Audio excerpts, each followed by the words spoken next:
মরণে কথা স্মরণ কি তোর নাই। তুমি যখন যাবে মোরে নিয়ে যাবে খাটে করে, তুমি যখন যাবে মোরে নিয়ে যাবে খাটে করে, রেখে দিবে মাটির বিছা নাই রে মুমিন ভাই। মরণী কথা স্মরণ কি তোর নাই। মাল ধন পয়সা করে থেকে যাবে দালান বাড়ি, মাল ধন পয়সা করে থেকে যাবে দালান বাড়ি, কিছুই তোমার কাজে আসবে না রে মুমিন ভাই। মরণী কথা স্মরণ কি তোর নাই। মরণী কথা স্মরণ কি তোর নাই রে মুমিন ভাই। মরণী কথা স্মরণ কি তোর নাই। ইসরাফিল ফেরেশতা যখন সোর ফুঁকিবে সমস্ত লোক জমা হবে, কিয়ামতের মাঠে করবে সব হাই রে হাই রে হাই। মরণী কথা স্মরণ কি তোর নাই। নারে তাকবীর।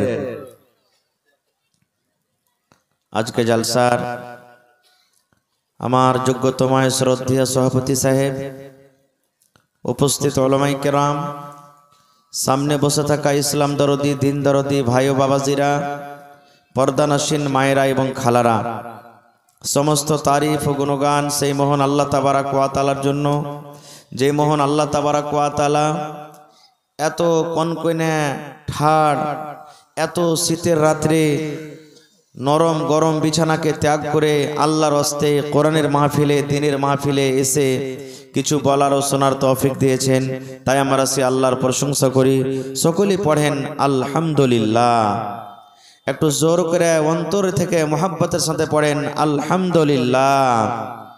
তারপর আমাদের শেষ নবী হযরত মুহাম্মদুর রাসূলুল্লাহ সাল্লাল্লাহু আলাইহি ওয়াসাল্লামের পর অগণন দারুদ শরীফ শান্তির ধারা বর্ষিত হোক, আমিন। আল্লাহুম্মা সাল্লি আলাইহি আল্লাহুম্মা বারিক আলাইহি। বন্ধুগণ, আজকে আমি আপনাদের সামনে সূরাতুন নিসা থেকে একটি আয়াতের টুকরা তেলাওয়াত করেছি এবং আল্লাহর নবী মুহাম্মদ সাল্লাল্লাহু আলাইহি সাল্লামের একটি হাদিস পড়েছি। সে আয়াত এবং হাদিসটাকে সামনে রেখে নিকাহ সম্পর্কে দু চারটা কথা বলবো।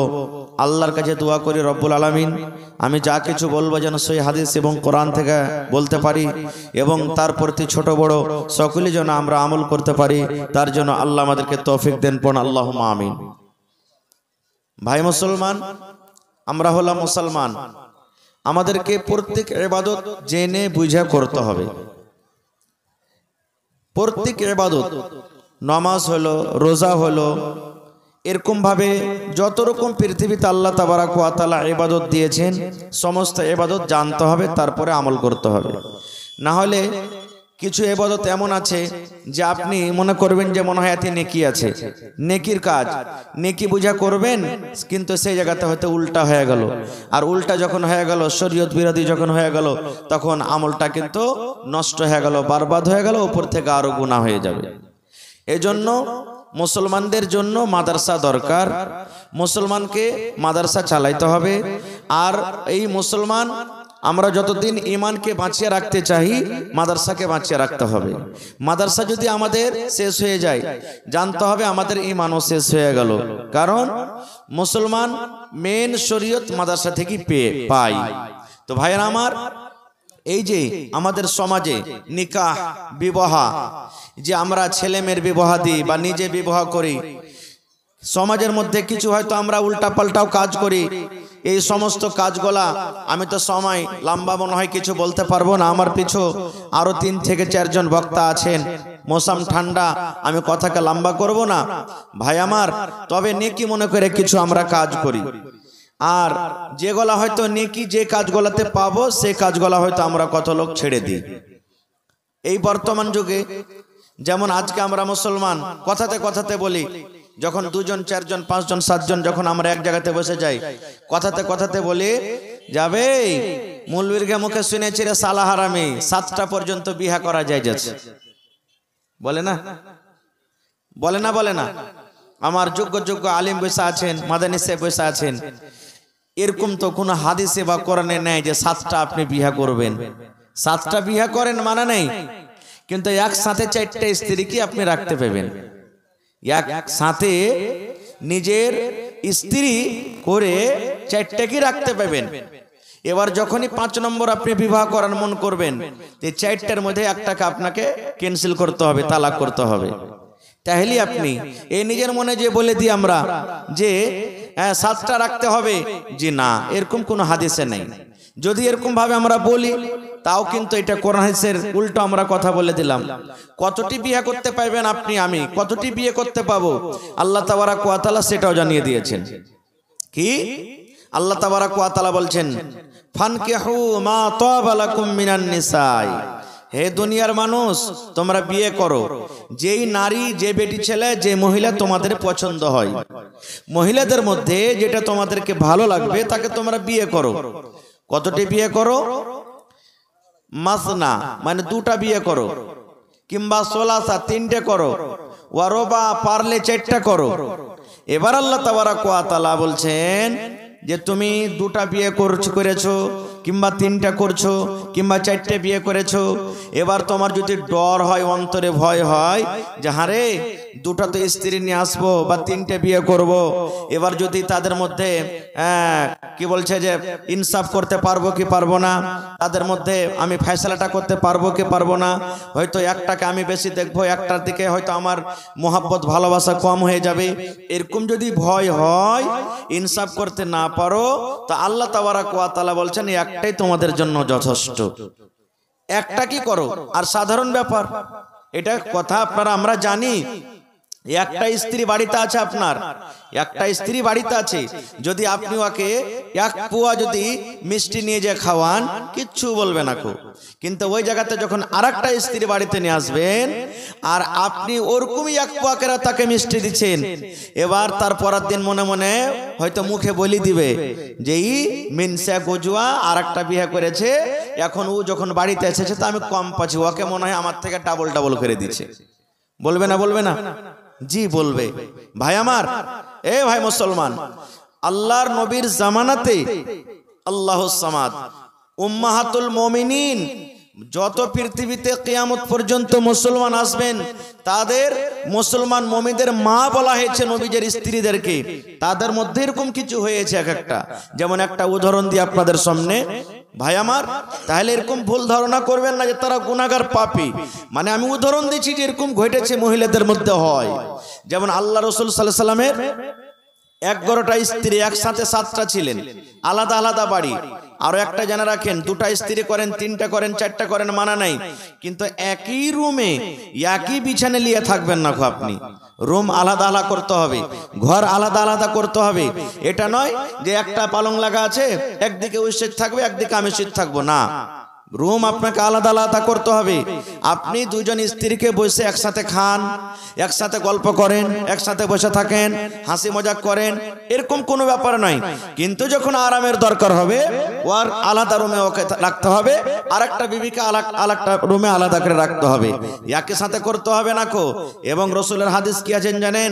আল্লাহ রসুল বলেছেন, রে পৃথিবীর মানুষ, যার 2টা 3টা স্ত্রী আছে, একটাকে ভালো দেখো আর একটাকে যদি না দেখো, মানে 1 চোখে সুরমা 1 চোখে কাজল, বুঝতে পারছেন তো?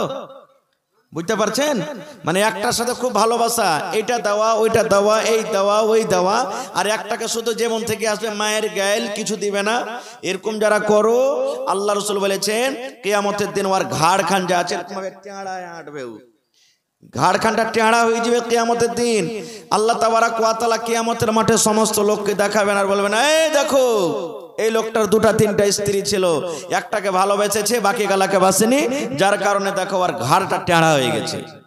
তা আমি বলতে যাচ্ছিলাম কি, যে আল্লাহ রাসূল সাল্লাল্লাহু আলাইহি সাল্লামের নবীজি ইনসাফ ফয়সালা করেছেন আল্লাহুস সামাদ। তবু উম্মাহাতুল মুমিনিন নবীজির স্ত্রীরা মাঝে মাঝে বলাবলি করতেন। তার মধ্যে একটা ঘটনা কি জানেন? আল্লাহ রাসূলের কয়েকজন স্ত্রী ছিলেন। এবার নবীজি মাঝে মাঝে তাদের সাথে দেখা করতে যেতেন। হয়তো আসরের নামাজ পড়ে চলে গেলেন, জোহরের নামাজ পড়ে চলে গেলেন, বা ফজর পর চলে গেলেন, এরকম ভাবে কোনো টাইমে যেতেন। আজকে তোমার বাড়িতে কি খাবার আছে, আজকে তোমার বাড়িতে কি খাবার আছে, আজকে তোমার বাড়িতে কি খাবার আছে, আজকে তোমার বাড়িতে কি খাবার আছে, এরকম ভাবে তলাশে নিতেন। তো আল্লাহর নবীর একজন স্ত্রীর নাম যায়নাব রাদিয়াল্লাহু তাআলা আনহা। ওর বাড়িতে গিয়ে নবীজি একটু সময় বেশি দিতেন, মানে ওখানে একটু লেট হয়ে যেত। এবার বাকি স্ত্রী যারা আছেন, যেমন মা আয়েশা রাদিয়াল্লাহু তাআলা আনহা, মনে মনে ভাবা চিন্তা করতে লাগলেন যে ব্যাপারটা কি, আমাদের কাছে নবীজি যখন আসছেন তখন হয়তো যদি 5 মিনিট 10 মিনিট সময় দেন, তো যায়নাবের বাড়ি থেকে মনে হয় 4-5 মিনিট আরো বেশি ওখানে সময় দিচ্ছেন নবীজি। ব্যাপার কি বুঝতে পারি না। এই তলাশি করতে করতে করতে করতে বুঝা গেল যে আল্লাহর নবী যায়নাব রাদিয়াল্লাহু তাআলা আনহার বাড়িতে মধু পান করতেন, মধু খাইতেন। মধু বুঝেন তো? মধু বুঝেন ভাই? এই দোকানের মধু নয় যে একবারে ফাড়া 5 টাকাতে মুখে ভরে দিলাম, এটা মধু নয়, শাহাদ যেগুলা বল্লা থেকে হয়, ওই মধু খাইতেন নবীজি। এবার যায়নাব রাদিয়াল্লাহু তাআলা আনহা আল্লাহ রাসূল মধু ভালোবাসতেন, তো কোন জায়গাতে জোগাড় সগড় করে রাখতেন। একদিনকার ঘটনা, হযরত আয়েশা রাদিয়াল্লাহু তাআলা আনহা আর আরেকটা সতীন, মানে নবীজির আরেকজন স্ত্রী যার নাম হলো সাফিয়া রাদিয়াল্লাহু তাআলা আনহা, তাকে ডাক দিয়ে বলছেন, বুবুজি শোনো। বলছে কি? বলছে একটা কথা বলবো। আমাদের কাছে নবীজি যতখানি সময় দিচ্ছেন তার থেকে সময় দেখতে পাচ্ছি যায়নাবের বাড়িতে দিচ্ছে, আর এটাও শুনেছি নাকি যে তার বাড়িতে মধু খাইছে। তো ওর কাছ থেকে সময়টাকে হটিয়ে নেওয়া হবে, ওর বাড়িতে যাতে নবীজি না যায় এরকম কিছু কাজ করতে হবে। তো বলছে কি করবে জি বুবু? এরা দুজনে তো আপসের মধ্যে সল্লা করছে। বলছে কি করবে জি বুবু? বলছে মা আয়েশা রাদিয়াল্লাহু তাআলা আনহা বলছেন যে দেখো, নবীজি তোমার কাছে আগে যাক কিংবা আমার কাছে আসুক আগে, ওর বাড়ি থেকে বের হওয়ার পর যেমনই পাঞ্জরে নবীজি দাঁড় হবে তখনই একবারে বলে দিবে, আল্লাহ কে রাসূল আপকি মুঁহ সে মাগাফির কি বু আতি है। মাগাফির একটা ফলের নাম। এই যেমন আজকে আমরা যেরকম দেখছি মহাকাল বা এই ধরনের, যেমন মানুষ মদ পান করে, শরাব পান করে, একটা দুর্গন্ধ আসে, এই ধরনের একটা দুর্গন্ধ আসতো। তো একবারে বলে দিবি যে হুজুর আপনার মুখ থেকে এই মাগাফির নামে একটা ফল, এই ধরনের সেন্ট আসছে আপনার মুখ থেকে।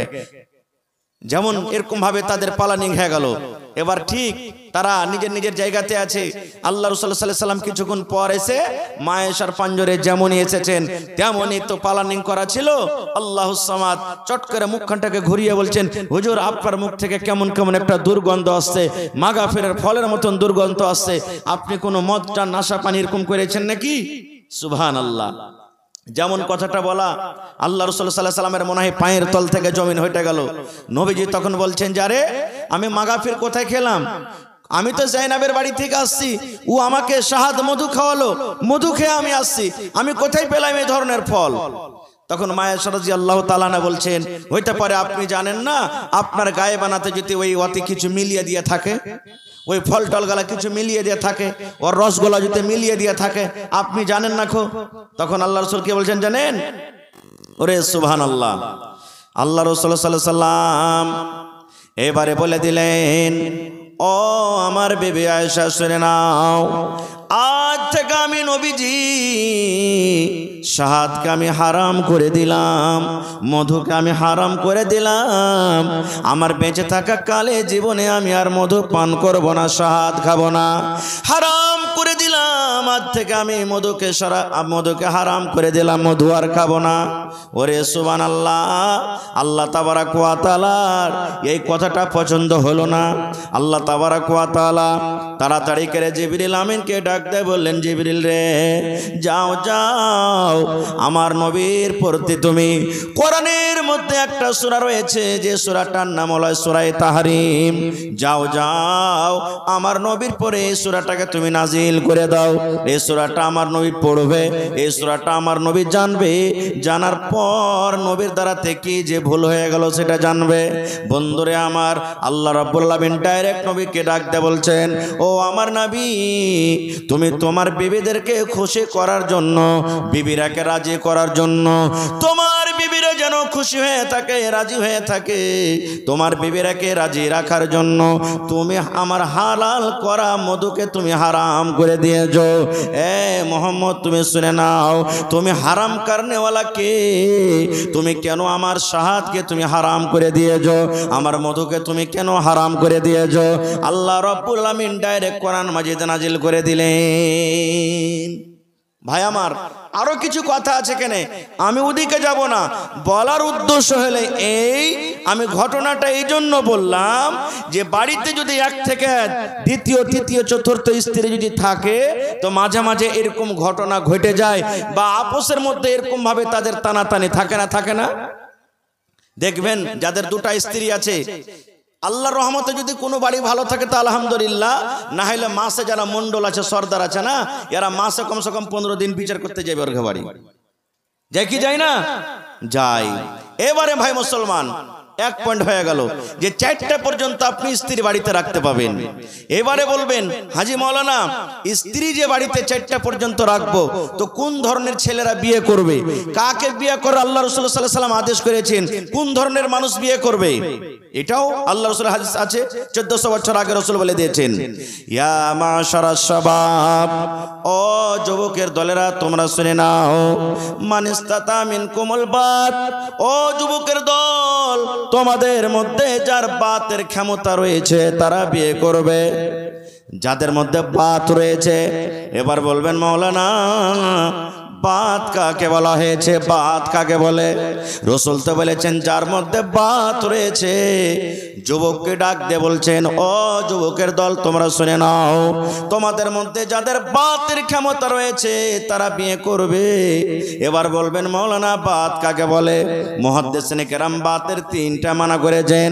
1 নম্বর হলো যুবক রে, আল্লাহ রাসূল বলেছেন উম্মত, ও যুবকের দল তোমরা শুনে নাও, যখন তুমি বউ করতে যাবে, স্ত্রীকে বাড়িতে নিয়ে আসবে, যখন তুমি বিয়ে করতে বসবে, সর্বপ্রথম বাতের মানে হলো দেখো তোমার পকেটে টাকা আছে কিনা, তুমি মোহর আদায় করতে পারবে কি পারবে না। একটা বেটি ছেলেকে যখন তুমি বাড়িতে নিয়ে আসবে, বাড়িতে নিয়ে আসার টাইমে যখন তুমি কবুল পড়বে, তখন তোমাকে 10,000, 5,000, 2,000, 1,000 যেই টাকাতে সেই বেটি ছেলে রাজি হয়ে যাবে, ওই টাকাটা দেওয়ার তোমার ক্ষমতা আছে কিনা। 2 নম্বরে রাসূল বলেছেন উম্মত রে, যখন তুমি তাকে বউ করে বাড়িতে নিয়ে আসবে, তোমাকে বিয়ে করার আগে আগে দেখতে হবে যে শুধু স্ত্রীটাকে বাড়িতে নিয়ে আসলে আমার চলবে না, স্ত্রীটাকে বাড়িতে নিয়ে আসলে হবে না, ওই স্ত্রীটার সাথে আমার সহবাস করার ক্ষমতা আছে কিনা, তার সাথে হামবিস্তারি করতে পারবো কিনা, আমি তার জৈনব ক্ষুধা পূর্ণ করতে পারবো কি পারবো না, আমার স্ত্রীর মনটাকে আমি ঠান্ডা করতে পারবো কি পারবো না। 3 নম্বরে রাসূল বলেছেন উম্মত, যখন তুমি ওই স্ত্রীটাকে বাড়িতে নিয়ে আসবে, তোমাকে একটা বাড়ি সুন্দর করে করতে হবে। বাড়ি কেমন করতে হবে এটা দরকার নয়, তোমার শক্তি হিসাবে তোমাকে একটা তাকে বাড়ি দিতে হবে। টিনের বাড়ি পারলে টিনের বাড়ি দাও, আলবিস্টার দিয়ে পারবে আলবিস্টার দাও, পাকা পারবে পাকা দাও, তাকে সুন্দর একটা বাড়ি দিতে হবে। তাকে খেটে খাওয়াইতে পারবে কি পারবে না, তার সেই জ্বর বোখার যখন হবে, অসুখ বিসুখ হবে, তার এলাজ তুমি করাইতে পারবে কি পারবে না, পরনে তাকে তুমি কাপড় দিতে পারবে কি পারবে না, এর নাম হলো বাত। আল্লাহ রাসূল বলেছেন যুবকের দল, এই সমস্ত ক্ষমতা যদি কোনো যুবকের মধ্যে থাকে, যুবক রে তুমি বিয়ে করো, ও যুবক বিয়ে করো। এবার বলবেন মাওলানা, বিয়ে করে আমার কি লাভ আছে, বিয়ে করে আমার কি উপকার আছে, বিয়ে করে আমার কি লাভ আছে, কি ফায়দা আছে? আল্লাহ নবী এই হাদিসটাতে 2টা উপকারের কথা, 2টা লাভের কথা বলেছেন উম্মত রে। যদি তুমি বউ করে বাড়িতে নিয়ে আসো, যদি তুমি স্ত্রী করে বাড়িতে নিয়ে আসো উম্মত, তোমার 2খানা লাভ আছে, দুখানটা তোমার ফায়দা আছে। এক নম্বর রাসূল বলেছেন ফাইন্নাহু আগাজ্জুলিল বাসারে, যখন তুমি তোমার স্ত্রীকে বউ করে বাড়িতে নিয়ে আসবে, ওয়াপার বেটি ছেলের দিকে তোমার ধ্যান যাবে না, ওয়াপার বেটি ছেলের দিকে তোমার নজর যাবে না। আল্লাহ যে তোমাকে চোখ দিয়েছে দেখার জন্য, তুমি মন্দ কাজে তুমি যাবে না, জেনা ব্যভিচারে তুমি যাবে না, তুমি নিজের স্ত্রীর কাছে থাকবে, নিজের স্ত্রীর কাছে তোমার মনটাকে ঠান্ডা করবে, তোমার স্ত্রীকে দেখে তোমার চোখ দুটাকে জড়িয়ে নেবে, ওয়াপার বেটি ছেলের দিকে তোমার চোখটা যাবে না। এক নম্বর হেফাজত, এক নম্বর লাভ। দুই নম্বর রাসূল বলেছেন ওয়া আহসানুল ফারজে, আল্লাহ রাব্বুল আলামিন মানুষকে যে সারামগা দান করেছেন, নর হোক কিংবা নারী হোক, এইটা সারামগার কাজটা এক নারী এক পুরুষে পূর্ণ হবে। আল্লাহ রাসূল বলেছেন উম্মত, যখন তুমি বউ করে স্ত্রীকে বাড়িতে নিয়ে আসবে, তোমার মনের ক্ষুধা যখন জাগবে, তোমার যখন খয়েশটা জাগবে, তখন তোমার স্ত্রীর সাথে তুমি নিজের মনটাকে পূরণ করবে। এই কাজটা যদি করো তাহলে তোমার মনের আরমানটাও পূর্ণ হয়ে যাবে। ওয়াপার বেটি ছেলেটাকে দেখে তোমার কিন্তু মন জাগবে না। এবার বলবেন মাওলানা আপনার কথাটা বুঝে নিলাম, স্ত্রী বাড়িতে আছে, স্ত্রীকে দেখে রাসূল বলেছেন তোমার চোখের হেফাজত হয়ে যাবে, তোমার সারামগার হেফাজত হবে। কিন্তু মাওলানা জি, আমি বাজারে চলে গেলাম, আমি চকে চলে গেলাম, আমি রাস্তা দিয়ে হাঁটছি, একটা খুব সুন্দর আমি মেয়ে ছেলেকে দেখলাম, খুব একটা ওয়াপার নারীকে আমি দেখলাম, যখন তার দিকে আমার নজরটা পড়ে গেল, আমার মন খানা কেমন কেমন করতে শুরু হলো। মন খানা কত রকম কথা বলে আল্লাহ রে, এই বেটি ছেলে যদি আমার স্ত্রী হয়তো কত ভালো হতো, তার সাথে আমি দুটো কথা বলতে পেতাম, তার পাঞ্জরে একটু আমি বসতে পেতাম। এই ধরনের যদি ওয়াপারে বেটি ছেলেকে দেখে তোমার মনটা জাগে, আল্লাহ রাসূল বলেছেন উম্মত, ওই বাজারে তুমি আর থাকিও না, ওই রাস্তাতে তুমি আর চলিও না, ওই জায়গাতে তুমি আর যাও না, তাড়াতাড়ি করে তুমি বাড়ির দিকে রওনা হয়ে যাও, তাড়াতাড়ি করে তুমি বাড়িতে চলে যাও। আর বাড়িতে যাওয়ার পর তোমার স্ত্রী বাড়িতে আছে, স্ত্রীকে ঘরের দিকে তুমি ডেকে নাও, আর ঘরের দিকে ডাকা পর তো ওই একটা ওয়াপারে বেটি ছেলেকে দেখে তোমার মনটা যে জেগেছে, ওই তোমার আশাটা তোমার স্ত্রীর কাছে পূর্ণ করে নাও। কারণ রাসূল বলেছেন উম্মত, ওই একটা পর বেটি ছেলেকে দেখে তোমার মনটা যে জেগেছে, একটা পর বেটি ছেলেকে দেখে তোমার জৈন খোদা যে জেগেছে, ওই বেটি ছেলেটার মধ্যে যা আছে তোমার স্ত্রীর মধ্যে সেটাও আছে। নারে তাকবীর। এবার বলবেন হাজি মাওলানা, যারকে বিয়ে হয়েছে তার জন্য যে স্ত্রী বাড়িতে আছে, স্ত্রী বাড়িতে আছে, ও বাড়িতে এসে আশা পুরা করে নিলে। এবার যারা সাড় হ্যাঁ ঘুরে বেড়েছে, এখনো বিয়ে শাদী করেনি, স্ত্রী বাড়িতে নাই, তো ওরা কি করবে? ওরা কি করবে? প্রশ্ন জাগছে না জাগে না? আল্লাহ রাসূল সাল্লাল্লাহু আলাইহি সাল্লাম ওই যুবকের ব্যাপারে বলেছেন, যুবক রে, তোমার স্ত্রী বাড়িতে নাই, তুমি বিয়ে করনি, এখনো তোমার বিয়ে করার ক্ষমতা হয়নি। রাসূল ওই যুবককে বলছেন, যখন একটা পর বেটি ছেলেকে দেখে তোমার জৈন খোদা জাগবে, তখন তুমি রোজা চালিয়ে যাও রে উম্মত, রোজা করে যাও, রোজা চালিয়ে যাও, মাসে মাসে তুমি রোজা চালিয়ে যাও, 2টা রোজা করো, 3টা করো, 5টা করো, 10টা করো, 15টা করো, মাসে মাসে তুমি রোজা চালিয়ে যাও, রোজা করো, মাসে মাসে তুমি রোজা চালিয়ে যাও। রোজা করতে করতে তোমার শরীরটা যখন দুর্বল হয়ে যাবে, কমজোর হয়ে যাবে, তোমার শরীরটা যখন দুর্বল হবে, কমজোর হবে, তোমার এনার্জিটা যখন শেষ হয়ে যাবে, তখন একটা পর বেটি ছেলেকে দেখে তোমার মনটা আর টানবে না। ওই যুবকের জন্য রাসূল বলছেন কি, তুমি রোজা চালিয়ে যাও। এবার আরো একটা কথা বলে দি, এই যে বাড়িতে স্ত্রীকে নিয়ে আসলেন, নিয়ে আসার পর সব সময়তে ইবাদত বান্দেগি ইদিক ওদিকে যদি আমরা থাকি, আর আমি আগতেই বলেছি যে নিকাহ বিবাহটা একটা এমন রিশতা, এটাকে জানার জন্য ইলমের দরকার আছে। যেমন একটা সহিহ হাদিস আপনাদের সামনে তুলে ধরি, আল্লাহর নবীর জামানাতে যারা মক্কা থেকে হিজরত করে মদিনা চলে গেলেন, তারাকে মুহাজির বলা হয়েছে, আর মদিনাতে যে সাহাবায়ে কেরাম আছেন তারাকে আনসার বলা হয়েছে। নবীজি আনসার আর মুহাজিরের মধ্যে ভাই লাগিয়ে দিলেন, এটা তোমার ভাই, এটা তোমার ভাই, এই তুমি একে বাড়িতে নিয়ে যাও, এটা তোমার ভাই, এরকম ভাবে ভাই লাগিয়ে দিলেন। একটা হাদিস ছোট্ট করে বলছি ভাই আমার, তো সালমান রাদিয়াল্লাহু তাআলা আনহু আর আবু দারদা রাদিয়াল্লাহু তাআলা আনহু দুজনের মধ্যে রাসূল ভাই লাগিয়ে দিলেন। এই সালমান, এই আবু দারদা, আজ থেকে তোমরা হইলে মায়ের পেটের ভাইয়ের মতন ভাই, আজ থেকে তোমাদের ভাই আমি বানিয়ে দিলাম। শেষ কথা আছেন। কিছুদিন পর সালমান রাদিয়াল্লাহু তাআলা আনহু ভাইয়ের বাড়িতে গেছেন, আবু দারদার বাড়ি। আজকে আমরা যাই না, যদি আপনার বাড়ি এখানে ধরেন যে সোনাপুরে আছে, আপনার ভাইটা বাড়িঘাটে আছে, তো আপনি ভাইয়ের বাড়িতে যাবেন না? যাবেন না? হানা বলেন, যাবেন না? যাবেন না? যাবেন। তো ধরেন যে সালমান রাদিয়াল্লাহু তাআলা আনহু আবু দারদা ভাইয়ের বাড়িতে গেছেন।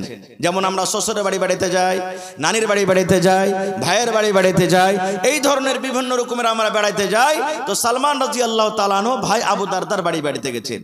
এবার যে সময়তে বাড়িতে গেলেন আবু দারদার বাড়িতে, ওই টাইমে কিন্তু আবু দারদা বাড়িতে নেই, কামে কাজে গেছেন, বাড়িতে নেই। এবার সালাম দিলেন, বাড়িতে ঢুকলেন। ঢোকা পর সালমান রাদিয়াল্লাহু তাআলা আনহু আর ভাবিকে দেখছেন, আবু দারদার স্ত্রীকে, যে সিঠে টিঠা করে নাই ভাই, চুলগালা উস্কো খুস্কো হয়ে আছে, মরিচের যেমন গা ঝাঁকড়া মাকড়া হয়ে থাকে না, ওরকম ঝাঁকড়ি মাকড়ি হয়েছে চুলগালা, সিঠে টিঠা করে নাই। কতদিন থেকে যে মুখখানে তেল টাল দেয়নি তো সেটা আল্লাহ জানে। কাপড় খানটাও একবারে পুরাতন কাপড় পিন্ধা আছে, কোনো সাফ সুতরা রং চঙিয়া কাপড় নয়, মানে লাগে না যে এটা একটা স্বামী আছে, এই মহিলাটার স্বামী আছে, এরকম ভাবে মানে বাড়িতে। তখন সালমান রাদিয়াল্লাহু তাআলা আনহা আর ভাবিকে বলছেন, ভাবি একটা কথা আমি বুঝতে পারলাম না। বলছে, কি রে ভাই? বলছে যে দেখছি তোমার মাথার চুলগালা উস্কো খুস্কো হয়ে আছে, ঝাঁকড়া মাকড়া হয়ে আছে, কতদিন থেকে তুমি চিরুনি করনি, তেল দাওনি, আর তোমার গা হাতটাও দেখছি তুমি চাকচিকন হয়ে নাও, কাপড়টাও দেখছি পুরাতন কাপড় পিন্ধা আছো, খুব একটা ভালো যেরকম কাপড় পিন্ধে মহিলাকে থাকতে হয় ওরকম তুমি এরকম সেজে খুঁজে নাও, ব্যাপারটা কি? যখন কথাটা বললেন তখন সালমান রাদিয়াল্লাহু তাআলা আনহুর কথাটার উত্তর দিচ্ছেন কে? ভাবি, আবু দারদার স্ত্রী। কি বলছেন? রে আমার ভাই সালমান, তুমি বলছো ভাই রে তোমার মাথার চুলে কেন চিরুনি নাই, তেল কেন নাই? কার জন্য সাজবো রে ভাই?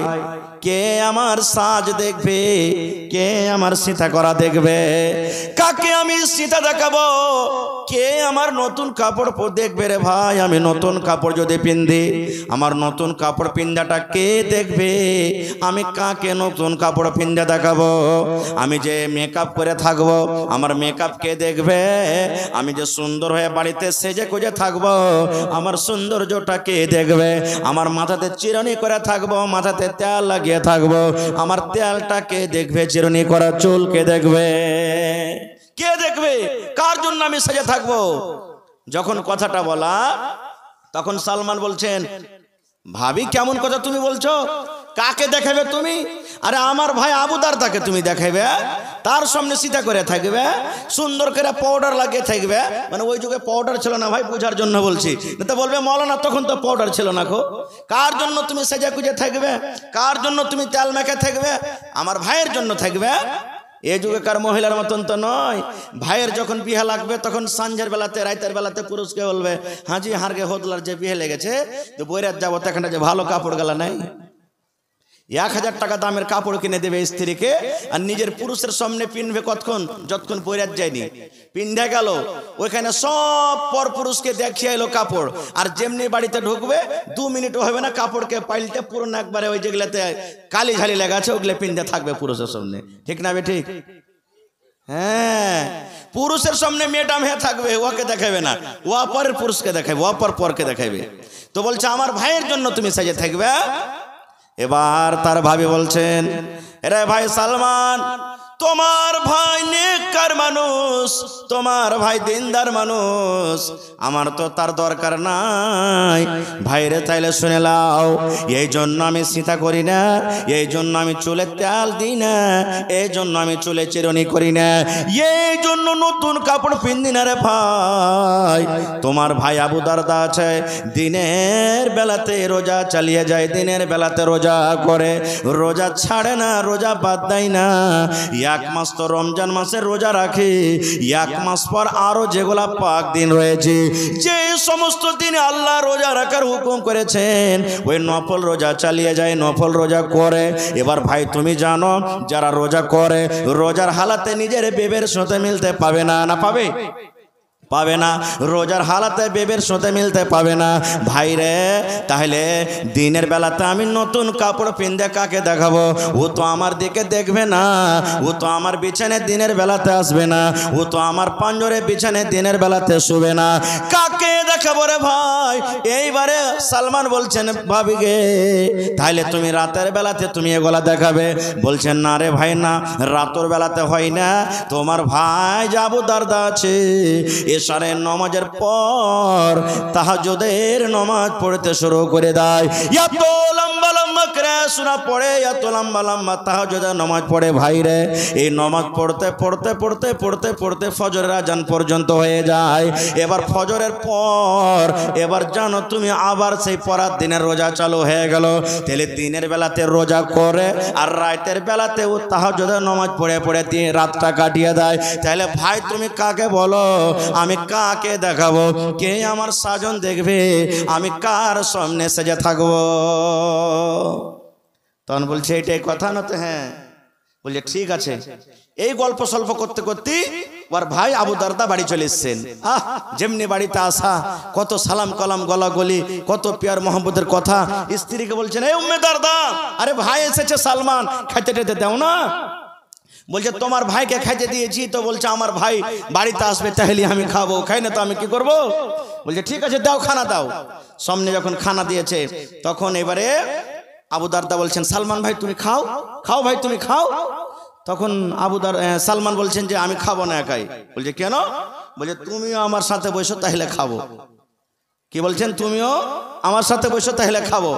বলছে সালমান মাফ করো ভাই, আমি রোজা করে আছি, রোজা করে আছি ভাই, তুমি খাও, আমি খাবো না, সন্ধ্যাবেলা তো আমি ইফতারি করব। এবার সালমান বলছেন, এরে আল্লাহর বান্দা শুনে নাও, যদি তুমি আমার সাথে খানা না খাও, আমিও সালমান তোমার বাড়িতে খানা খাবো না। যখন তুমি সন্ধ্যাবেলাতে খাবে তোমার সাথে তখনই আমি খাবো। আমি না খেয়ে থাকবো, তোমার খানা আমি খাবো না, পানিও পান করব না। তখন বলছে মজবুর হয়ে গেল, কি করবে? রোজাটাকে তখন ভেঙে দিলে, নফল রোজা ভেঙে দিলে। এবারে দুই ভাই দুই বন্ধু মিলে খানা পিনা খেলেন। দিন গেল, এশারের নামাজ পড়লেন। এশারের নামাজ পড়ে সালমান বলছেন আমার জন্য এখানটা ঘরে আমার ভাই বিছান করে দিলে, ভাই সালমান তুমি এখানে ঘুমাও। তখন সালমান বলছেন তুমি কোনটা যাবে? বলছে মসজিদে কেন? আমি নফল নামাজ পড়বো। তখন ওর হাত খানটাকে ধরে দিন উঠেলা, আমি কোথায়? যে ঘরে আমার ভাবি আছে, চলো এখন যাও, আমিও পড়বো তাহাজ্জুদ নফল, আমিও পড়বো, এখানেও টাইম হয়নি, তুমি এখন যাও, তোমার স্ত্রী তোমার জন্য ইন্তজার করছে বিছানে, তুমি যাও। এবার সুবহানাল্লাহ, আবু দারদা বলছেন আমি আমার বিবির কাছে থাকলাম, এই করে করে করে করে যখন ঠিক 2 ভাগের 3 ভাগের 2 ভাগ রাত কেটে গেল, মোটামুটি 1টা 2টা রাত হয়ে গেল, তখন আমার ভাই সালমান আমাকে দরজাতে বলছেন, আবু দারদা ভাই এখন উঠো, তাহাজ্জুদের টাইম হয়ে গেছে। তখন আমি গোসল করলাম, ফরজ গোসল করার পর এবারে তখন ফজরের নামাজ পড়তে যাব। ইতিমধ্যে তখন আমাকে বুঝাইছেন সালমান, কি রে ভাই আবু দারদা শুনে নাও, এ ভাই আবু দারদা তুমি শুনে নাও, সমস্ত হককে বাদ দিয়ে তুমি এক আল্লাহর হক আদায় করবে রে ভাই। এরকম ইবাদতে আল্লাহ খুশি হবে না, এরকম ইবাদত আল্লাহর দরবারে তোমার কবুল হবে না। ও ভাই আবু দারদা শুনে নাও, তোমার উপরে তোমার চোখের হক রয়েছে, তুমি গোটা রাত তুমি রোজা রাখো, এবার গোটা রাত তুমি তাহাজ্জুদের নামাজ পড়ে পড়ে তেলাওয়াত করে যে রাতটা কাটিয়ে দাও। এই চোখকে আরাম দিতে হবে, এই চোখকে আল্লাহ রাব্বুল আমিন দেখার জন্য আরামের জন্য করেছেন। এই ভাই আবু দারদা শুনে নাও, আল্লাহ রাব্বুল আমিন তোমাকে যে একটা বডি দান করেছেন, এই বডিটার হক রয়েছে, তাকে আরাম দিতে হবে।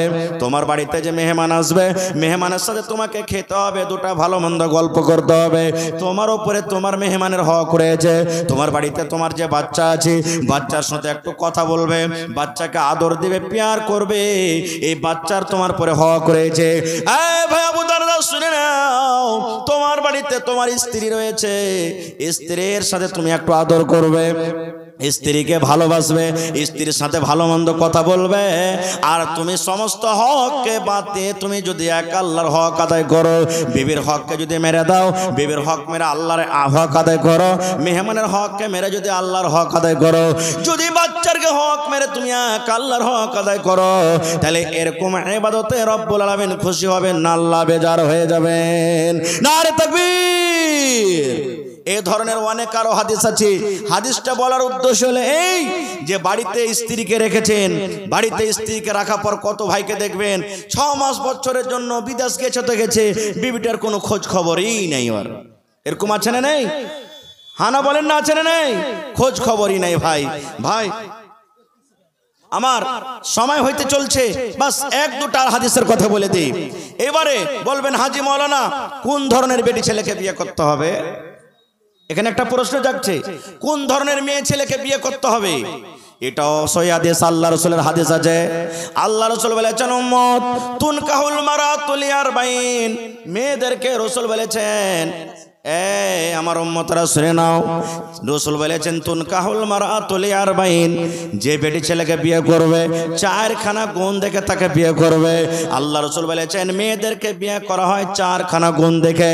1 নম্বরে গুণ রাসূল বলেছেন লে মালেহা, উম্মতরে যখন তুমি বিয়ে করবে, যখন তুমি যে বেটি ছেলেকে দেখতে যাবে, দেখার সাথে সাথে দেখো প্রথম নম্বরে তার কাছে মাল আছে কিনা, তার কাছে গাড়ি আছে কিনা, তার বাপের কাছে টাকা আছে কিনা, মাল আছে কিনা, গাড়ি আছে কিনা, বাড়ি আছে কিনা।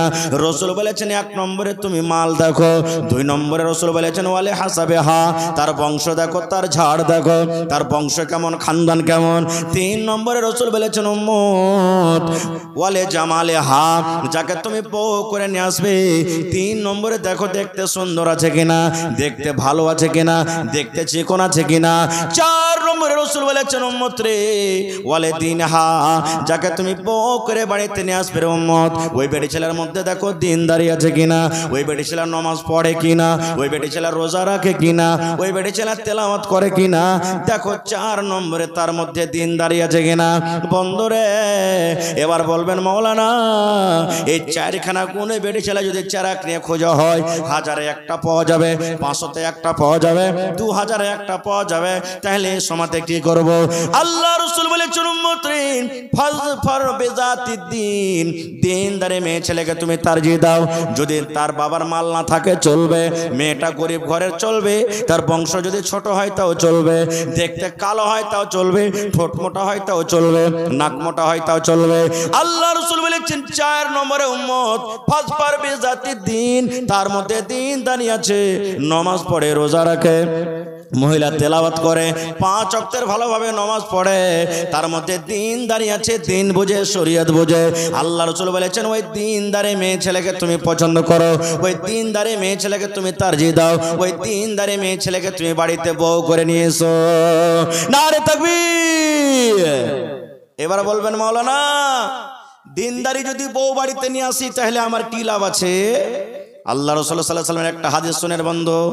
আল্লাহ রাসূল বলেছেন উম্মত আদ-দুনিয়া কুল্লুহা মাতা ওয়া খায়রু মাতা'id দুনিয়া আল মারআতুস সালিহা।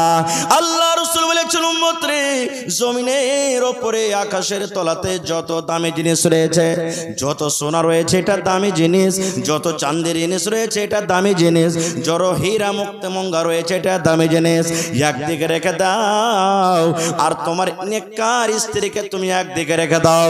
আল্লাহ রাসূল বলেছেন উম্মত দুনিয়ার সমস্ত দামি দামি জিনিস থেকে আল্লাহ রাব্বুল আলামিনের কাছে দামি মাল, দামি সম্পদ হলো আল মারআতুস সালিহা, একটা নেককার স্ত্রী, একটা নেককার নারী। নেককার স্ত্রীকে বাড়িতে নিয়ে আসবেন, বড় বড় মুসিবত থেকে আপনাকে আল্লাহ তাবারাক ওয়া তাআলা বাঁচিয়ে নেবেন, আপনার মুসিবতে সাথ দেবে। বলবেন কেমন করে মাওলানা? বাস একটা হাদিস, বাস এই হাদিসটা শেষ করব। বিষয়টা এমন আছে 2-3 ঘন্টা বললো শেষ হবে না। নেককার স্ত্রী যদি বাড়িতে নিয়ে আসবেন কি আপনার লাভ আছে? মুসলিম শরীফ জিলদ সানিতে একটা হাদিস আছে। আল্লাহ রাসূল একদিন মসজিদে বসে আছেন, আপনারা যেমন বসে আছেন, সাহাবায়ে কেরাম নামাজ পড়ে মসজিদে বসে আছেন, ইতিমধ্যে একজন মেহমান রাসূল কাছে বলছেন ইয়া রাসূলুল্লাহ আজ রাতে আপনার বাড়িতে থাকবো, কুটুমতালি করব। কে বলছেন একটা মেহমান এসে, নবীজি আজ রাত্রে আপনার বাড়িতে মেহমান দাঁড়ি করব, আপনার বাড়িতে থাকবো আমি। এবার নবীজি তো জানেন না যে আমার বাড়িতে খাবার আছে কি নাই।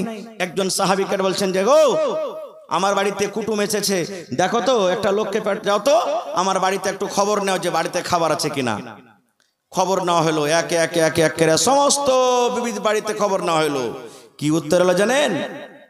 রে আল্লাহর নবীর সাহাবীরা শুনে নাও, নবীকে বলে দাও বাড়িতে মেহমান এসেছে, মেহমানকে খাবার লাগবে। রে আল্লাহর নবীর সাহাবী শুনে নাও, আল্লাহ রাসূলকে এটা মেসেজ দিয়ে দাও, আল্লাহ রাসূলকে এটা খবর দিয়ে দাও, আজ রাত্রে নবীর বাড়িতে শুধু পানি রয়েছে, পানি ছাড়া নবীর বাড়িতে অন্য কোনো খাবার নাই, শুধু পানি। ও হায়রে দয়ার নবী আল্লাহু সামাদ। মায়েশা রাদিয়াল্লাহু তাআলা আনহা, একটা বুখারী সাহেবের হাদিস আছে, নিজের বহিন বেটাকে বলছেন, বেটা রে দুই মাস নবীর বাড়িতে আমরা কাটিয়ে দিয়েছি রে বেটা, বাড়িতে পেট ভরে কোনোদিন খেতে পাইনি, বাড়িতে দুই মাস পর্যন্ত আখা চুলা জ্বলেনি যে কিছু রান্না বান্না করব, ঘাঁটি বানাবো, রুটি বানাবো, মাংস রান্না করব, এগুলা পাইনি আমরা। তখন মায়েশা বলছেন, আমার বোনের বেটা আমাকে বলছেন, হাগে খালা দুই মাস যদি চুলা না জ্বলেছে তো তোরা কি খেতে গেছিলি? প্রশ্ন করবে না করবে না? মায়েশা বলেন, বেটা রে আল আসওয়াদান, দুটা কালো কালো জিনিসকে আমরা দিন কাটালছি রে বেটা। এক নম্বরে রাসূল বলেছেন, এক নম্বরে মায়েশা বলেন, বেটা রে আত্মামার খাজুর, একটা কবে ভাগে পেয়েছে, কবে দুটা পেয়েছে, কবে তিনটা পেয়েছে। বাচ্চারা যেমন চকলেট চুষে, মায়েশা বলেন এই মতো খাজুর চুষে চুষে আমরা দিন কাটালছি। দুই নম্বরে আলমা, পানি, ওপর থেকে 1 গ্লাস 2 গ্লাস পানি পান করে করে এই করে করে 2 মাস আমরা কাটিয়ে দিয়েছি। শুধু তা নয়, নবীর জন্য সাহাবায়ে কেরাম মাঝে মাঝে মাংস দিতেন, কেউ দুধ দিয়ে দিতেন, কেউ রুটি দিতেন, কেউ ঘাটে দিতেন। নবী একা খেতেন না, ওগুলো আমাদেরকে দিতেন। এই করে খেয়ে খেয়ে আমরা দিন কাটালছি। ওরে আল্লাহ, সমস্ত বিবিদের বাড়ি থেকে একটা উত্তর এলো, ও আল্লাহ নবীর সাহাবী, নবীকে বলে দাও আজ রাত্রে নবীর বাড়িতে শুধু পানি আছে, পানি ছাড়া অন্য কোনো খাবার নাই। রাহমাতুল লিল আলামিন আল্লাহ তাবারাক ওয়া তাআলা যাকে বলেছেন, সেই নবীর বাড়িতে শুধু পানি। খবর দিয়ে দিলেন নবীকে, আপনারা যেমন বসে আছেন, সাহাবায়ে কেরাম বসে আছেন, নবীজি সাহাবীদেরকে বলছেন, ও আমার সাহাবীরা, তোমরা খবর পেলে আমার বাড়িতে শুধু আজকে পানি, পানি ছাড়া অন্য কোনো খাবার নাই, আর আজ রাত্রে আমার বাড়িতে মেহমান। বাবারে মেহমানকে খেতে দেব, আমার বাড়িতে এরকম কিছু নাই। তো বলো তো তোমাদের মধ্যে কে এমন আছো আজ রাত্রে আমার মেহমানটার ইজ্জত সম্মান করবে? যদি কেউ এই কাজটা করতে পারো, আল্লাহ তারপরে রহম করবেন, দয়া করবেন। নবীজি দোয়া দিয়ে দিলেন।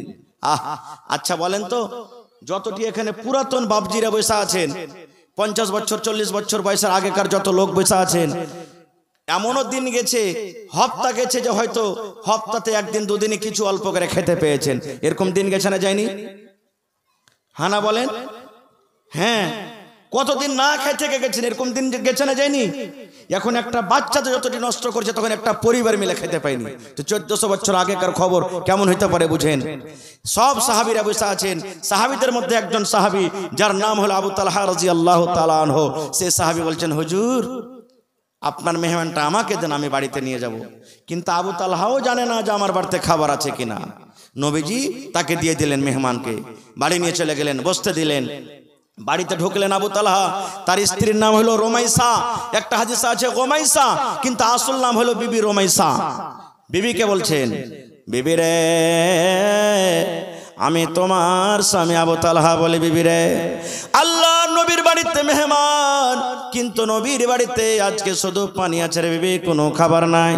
তাই নবীজি এলান করলেন, ও আমার সাহাবের দল, আজ রাত্রে যদি তোমরা কেউ আমার মেহমানের ইজ্জত সম্মান করো, আল্লাহ রাব্বুল আলামিন তারপরে রহম করবেন, দয়া করবেন। এই দোয়াটা নেওয়ার জন্য বিবিরে নবীর মেহমানকে বাড়িতে এনেছি। মেহমান দেখো বসে আছে, মেহমানকে খেতে লাগবে। বলো বিবিরে বাড়িতে কি খাবার আছে, মেহমানকে খেতে লাগবে। এবারে রমেশা বলছেন, স্বামী গো বাড়িতে মাত্র একটা লোকের সমান খাওয়ানো আছে গো স্বামী। আবু তালহার একটা বাচ্চা ছিল 5-7 বছরকার বাচ্চা, যার নাম হলো উমাইর। দেখবেন মায়েরা খালারা যদি বাড়িতে একটা ভাগে বিস্কিট পায়, একটা যদি চকলেট পায়, যদি ওর একটা বাচ্চা থাকে, ওই মা চকলেট খাবে না, বিস্কুট খাবে না, তার বাচ্চা যদি ঘুমিয়ে থাকে ওই বাচ্চাটার জন্য লুকিয়ে রাখবে। ওই ছেলেটা যখন মা মা বলে ডাকবে, মা কিছু দাও, ছেলেটাকে দিবে বলে লুকিয়ে রাখবে। এই মতো রমেশা বলছেন, স্বামী গো, আমার বাচ্চাটা যে ঘুমিয়ে আছে, সেই বাচ্চাটাকে খেতে লাগবে, ঘুম থেকে উঠে মা মা বলে ডাকবে, মা খেতে দাও, এরকম ভাবে তাকে কিছু খেতে লাগবে। এই খেতে দেওয়ার জন্য অল্প কিছু খানা কিংবা খাজুর আছে, একটা লোক যদি খায় পেট ভরবে, আর সাথে সাথে যদি আপনিও তার বসে যান কিন্তু পেট ভরবে না। একটা লোকের খানা দুজন খেলে পেট ভরবে, মেহমানের ভরবে? ভরবে না। খো আবু তালহা রাদিয়াল্লাহু তাআলা আনহু বলছেন, আল্লাহ কি করব? আর ওই টাইমে মদিনাতে একটা নিয়ম ছিল, মেহমানের সাথে বাড়ির লোক যতক্ষণ খেতে না বসবে ততক্ষণ মেহমান কিন্তু খানা খাবে না। ভাবা চিন্তা করতে লাগলেন, রাত হয়ে গেল, আল্লাহ কি করব? এই করতে করতে আল্লাহ তাবারাক ওয়া তাআলা তাকে বুদ্ধি দিয়েছেন। বিবিকে ডাক দিয়ে বলছেন, বিবি রে, একটা তোমাকে বাহানা করতে হবে রে বিবি, একটা তোমাকে ছলনা করতে হবে। এবার বলছেন, স্বামী গো কি করতে হবে বলেন, আমি তৈয়ার আছি। হায়রে নেককার স্ত্রী দেখেন, নেককার বিবির গুণ দেখেন, নেককার স্ত্রীর সিফাত দেখেন। এবার বলছেন, বিবি রে, আমরা যখন দুইজন খেতে বসবো তার আগে তুমি দাস্তারখানটা লাগাইয়া দাও, আর তুমি পানি টানি দিয়ে দাও, আর বাড়িতে অল্প যে খাজর কিংবা খানা আছে তুমি খানাটা লাগিয়ে দাও, আর বাড়িতে যে চারাক আছে বিবি রে, ওই চারাকের ফিতে পলি থেকে তুমি ছোট্ট করে দাও, চারাক যেন টিম টিম টিম টিম করে জ্বলে, চারাকে যেন আলো না হয়। আমি তখন ডাক দিয়ে বলবো, বিবি রে, এই চারাকে তেল নাই নাকি? দেখো চারাকে আলো হয় না, টিম টিম টিম টিম করে চারাক জ্বলে। তখন তেল ঢালার বাহানাতে তুমি চারাকটা ভিতরে নিয়ে চলে যাবে, তেল ঢালার বাহানাতে ঘরে চারাক নিয়ে বসে থাকবে, আর অন্ধকারে বসে বসে আমরা দুইজন খাবো। আমি শুধু থালাতে হাত দিব আর মুখে দিব, আমি থালাতে হাত দিব আর মুখে দিব, আমি কিন্তু খানা খাবো না। মেহমান যাতে মনে করে আবু তালহাও আমার সাথে খানা খায়, বুঝতে না পারে মেহমান যে আবু তালহা খানা খায় কিরকম ভাবে, শুধু থালাতে হাত দেয় আর মুখে দেয়। তাই করা হলো, খানা রেডি করে দেওয়া হলো, চারাকের পলি থেকে ছোট্ট করা হলো। দুইজন বসে গেলেন। আবু তালহা বিবিকে বলছেন, বিবি এই দেখো তো চারাকে তেল নাই নাকি, তেলটা তুমি ঢেলে নিয়ে এসো। তেল ঢালার বাহানাতে চলে গেলেন। আবু তালহা রাদিয়াল্লাহু তাআলা আনহু বলেন, সেই রাত্রে ওরে আল্লাহ, আল্লাহর কসম করে বলি, আমার বাড়িতে যা খাবার ছিল আমি সমস্ত খানা মেহমানকে আমি খাইয়ে দিয়েছি। আমি শুধু থালাতে হাত দিয়েছি আর মুখে দিয়েছি, থালাতে হাত দিয়েছি আর মুখে দিয়েছি, সমস্ত খানা আমি মেহমানকে খাইয়ে দিয়েছি। শেষ কথা, ফজরের আজান হলো, নমাজ পড়তে চলে গেলেন। নমাজ টমাজ পড়ার পর নবীজি মুক্তাদির দিকে ঘুরলেন, দেখছেন আবু তালহা পাঞ্জরে সামনে বসে আছেন। আবু তালহার দিকে দেখে নবীজি একটু মুচকি মুচকি হাসতে লাগলেন। আবু তালহা বলছেন, হুজুর মেহমানের কি মান সম্মান করতে পারেনি বলে আপনি হাসছেন? দয়ার রসুল বলেন, আবু তালহা রে, ওরে আল্লাহ, তুমি আজ রাতে তুমি তোমার স্ত্রী মেহমানের সাথে যা করেছো রে বাবা, তোমাদের আমলটা আল্লাহ রাব্বুল আলামিন জিবরিল মারিফাত আমাকে জানিয়ে দিয়েছেন। তোমাদের মিয়াঁ বিবির আমল দেখে আল্লাহ রাব্বুল আলামিন এত খুশি হয়েছেন, এত খুশি হয়েছেন। আল্লাহ রাব্বুল আলামিন তোমাদের ব্যাপারে কোরআন মাজিদে একটা আয়াত নাজিল করে দিয়েছেন, যে কোরআনের আয়াত কিয়ামত পর্যন্ত মানুষরা তেলাওয়াত করবেন। ওয়া ইউসিরুনা আলা আনফুসিহিম ওয়ালাউ কানা বিহিম খাসাসা। নারে তাকবীর। ভাই আমার, বলার মেলায় কথা আছে, আমার পর আরো 3-4 জন বক্তা আছেন, তারাকেও শুনতে হবে। আশা ছিল যে কিছু বলবো, কিন্তু ভাই এই মাদ্রাসার জালসা, যে মাদ্রাসার জালসার প্যান্ডেলের তলাতে আপনারা বসে আছেন, আজকে যদি মাদ্রাসাটা যদি কায়েম না থাকতো, এই জালসাটা হয়তো, জালসাটা না হইলে আপনারা বাড়ি ছেড়ে এখানে আসতেন, এতটি লোক আমরা এই জায়গাতে বসে থাকতাম, কেউ থাকতাম না। ভাই ভাইরে, এই মাদ্রাসা হলো আমাদের জান, এই মাদ্রাসা হলো আমাদের মান, এই মাদ্রাসা হলো আমাদের সম্মান। আজকে এটা মনে করিয়েন না ছোট্টখাটো মাদ্রাসা বলে হ্যাকারত করিয়েন না। আমার শ্রদ্ধেয় মাওলানারা বসে আছেন, জানছেন, আমার নানা জান দেখে এসেছেন। সুবহানাল্লাহ, নবীজি যখন হিজরত করে মদিনায় এলেন, সর্বপ্রথম মসজিদ নববী বানালেন, মাদ্রাসা ওই মসজিদের বারান্দাতে প্রথমে কায়েম করলেন। আপনাদের মতন সাহাবায়ে কেরাম, বড় বড় সাহাবীরা ইলম হাসিল করেছেন। আবু হুরায়রা রাদিয়াল্লাহু তাআলা আনহু, উমর ফারুক রাদিয়াল্লাহু তাআলা আনহু, আবু বকর রাদিয়াল্লাহু তাআলা আনহু বড় বড় সাহাবে কেরাম ইলম শিখেছেন। কি ইলম শিখেছেন? আজকে যতটি লোক এখানে বসে আছি যদি বলে দিয়ে ভাই বৈরাত তো গেছেন মেলায়, আশা করছি যতটি লোক আছেন এখানে জীবনে একবারও কম করে বৈরাত গেছেন নাকি? গেছেন না জাননি? হানা করেন, লজ্জার কোনো কথা নেই, গেছেন। এবার যদি বলে দি মৌলভী সাহেব যখন বিহা পড়িয়ে দিলে আর বিহা পড়া পর তখন এই যে দুয়া দেয় একটা দুলহা দুলহানকে, ছেলে মেয়েকে একটা দুয়া দেয়, দুয়াটা কি রে ভাই একটু বলেন তো? হ্যাঁ এটা জানি নাকি কোন ফের দুয়া আছে? বিহা পড়া হয়ে গেল, এলান হয়ে গেল, অলিমা লিয়া যাও যে এই অলিমাটা কেমন, এই জায়গাতে আল্লাহ বাচ্চারাকে ইনশাল্লাহ কোনোদিন বলবো, ওদিকে আমি যাব না, দুয়াটা আমরা জানি না। ভাই আমার দোয়া শিখালেন।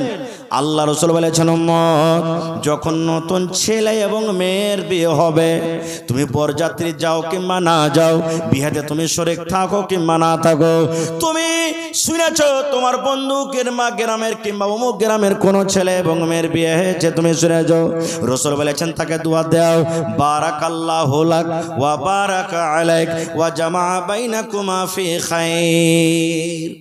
কোনদিন শিখেছেন কোন মৌলানার কাছে? না, শিখার দরকারই নাই, শিখার দরকারই নাই। আর বিয়ে যে আমরা করব দিনদারি মেয়ে ছেলেকে থোড়ে করব, দেখছি প্রথমটা যে রাসূল বলেছেন দেখো তার বাপের কাছে মাল আছে কিনা, ওই মালটাই আমরা দেখছি প্রথমে যে 3 লাখ টাকা খাই দিতে পারবে। এবার ওই মা খালাকে বাড়িতে নিয়ে আসবেন, তখন ছেলে পিলাকেও নিন দিবে, নিন দিবে। নবীর হাদিস শোনাবে না, রসুলের হাদিস শোনাবে না, কোরআন আয়াত শোনাবে না, দিনের কথা শোনাবে না, মা খালারা ছেলে মেয়েরাকে নিন দিবে। আনি মানি কালবাদরের ছা, কালাইতে পোকা বেচে বেচে খা, দিলশাদ আলমকে নিন দিয়ে যা। এই দেখেন এগুলা শিখাইবে আপনাকে। আরো কি শেখাবে জানে? এখন তো কমে গেছে আল্লাহর রহমতে। যখন ছেলে পিলা উঠতে পেশাব করতে উঠবে রাতের বেলাতে দেখবেন, আগেকার মায়েরা এরকম করতো, বিছানায় ছেলেটার নাম হতে আইগনাতে ওকে বলছে এই মুত মুত, গোলামের বেটা গোলাম মুত। ছেলেটা যদি না মানে মরবে, এখানে একটা হুতনার বাড়ি আর বেড়া করে মুত আর দোয়া পড়াবে কি 1 বাত্তা 2 বাত্তা 3 বাত্তা ঘর সত্তা বাহির মত্তা পড়ে না? 1 বাত্তা 2 বাত্তা 3 বাত্তা ঘর সত্তা বাহির মত্তা। এরকম যদি মেয়ে লোককে বাড়িতে নিয়ে আসেন, জীবনে শান্তি হবে? হবে না ভাই। এই জন্য ভাইয়েরাকে বলবো এতদিন যা করলেন করলেন, বেটারাকে যেমন পড়াবেন বেটিরাকেও পড়ান। মেলায় মানুষ এটা বলে বেটিরাকে পড়িয়ে কি লাভ আছে রে, ই তো বিয়া শাদী হয়ে পরের বাড়িতে ঘুঁটা কুড়াইবে, ছাই তুলবে, থালি মানবে, লোকের বাড়িতে কাজ করে বেড়াবে, এরাকে পড়িয়ে কি করব? না রে ভাই না, সুবহানাল্লাহ। একটা বেটি ছেলেকে পড়ার মানে হলো একটা পিঢ়িকে আপনি পড়িয়ে দিলেন। একটা বেটা ছেলেকে পড়ার মানে হলো একটা লোককে আপনি পড়ালেন। আর একটা বেটি ছেলেকে পড়ার মানে হলো ওর কোখ থেকে যতটি আওলাদ হবে, ওর কোখ থেকে যতটি ছেলে মেয়ে হবে, ইনশাআল্লাহ সমস্ত ছেলে মেয়েদেরকে দিনের হিসাবে সে চালাবে, দিনদার করবে, চেষ্টা করবে যেন আমার ছেলেরা শরীয়ত বিরোধী না কাজ করে। তো ভাই আমার, এই কোরআনের জন্য, মাদ্রাসার জন্য আপনাদের এই গ্রামটাতে আমি নতুন এসেছি, এলাকাতে এসেছি আলহামদুলিল্লাহ। তবে আজকের মাহফিলে দেখি কোন আল্লাহর বান্দা আছেন একটা লোক 10,000 টাকা দান করতে পারবেন? দেখি কোন আল্লাহর বান্দা এমন আছেন একটা লোক 5,000 টাকা দান করতে পারবেন? এবং দেখি 50 জন আল্লাহর বান্দা এমন আছেন 1000, 2000, 500, 1000, 2000, 500 করে 50টা লোককে দিতে পারবেন? 3100 টাকা মহিলা প্যান্ডেল থেকে। হায় রে আল্লাহ, আজ জীবনে প্রথম